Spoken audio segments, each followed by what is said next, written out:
They used to tell me to grow up, to get my ass in gear. They used to say there's more to life than bikes and sex and beer. They used to tell me that stuff when I was just a child. They used to say I would regret my living hard and running wild. I didn't pay attention then, and that was long ago. I wish I could find a way to let them people know I did not change my crazy ways and I don't even plan to quit. For what it's worth, the advice they gave me was simply just a crock of shit.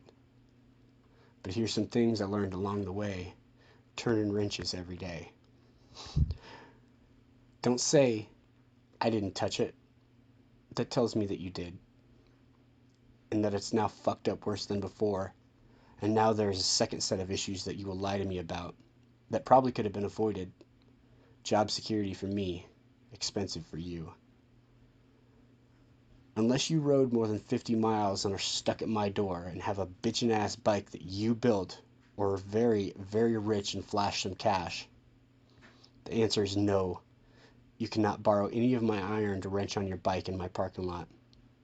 I do, however, rent anything in my box at double the cost of the tool. When you ask me if I think your bike is the fastest, coolest, or greatest, I will lie and say yes, even though it isn't. If I tell if I tell you your bike is the fastest, coolest, or greatest, it's because I think that it is. I will never let you completely design a build. I will give you a few choices and get your opinion on options, at least the ones that I provide you with, but will never let you take total control.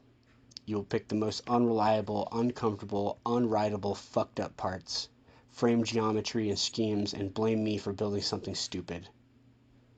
Which leads me to, if you knew how to fix your bike and were so great at it then why the hell is it on my lift, in my shop, fucked up in the first place? Please answer that question and stop telling me how great you are with a box full of tools, or what you used to do back in the day.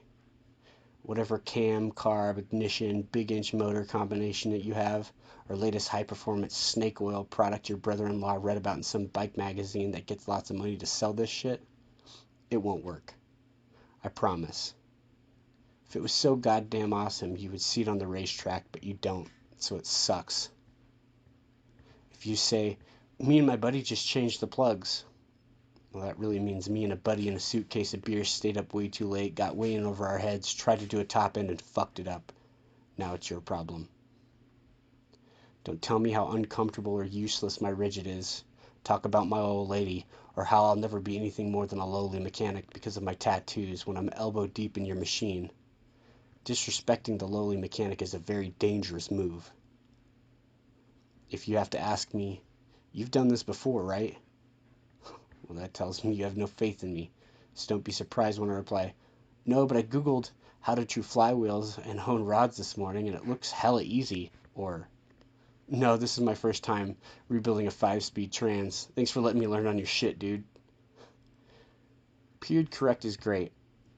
Don't disrespect my Evo because I don't want to wrench on my machine after fucking with somebody else's all day. And don't tell me how superior you and your bike are over everything else just because it's old. If it was so great, why did they quit making it? It's the same reason why you don't see one percenters constantly jamming across the country on old iron.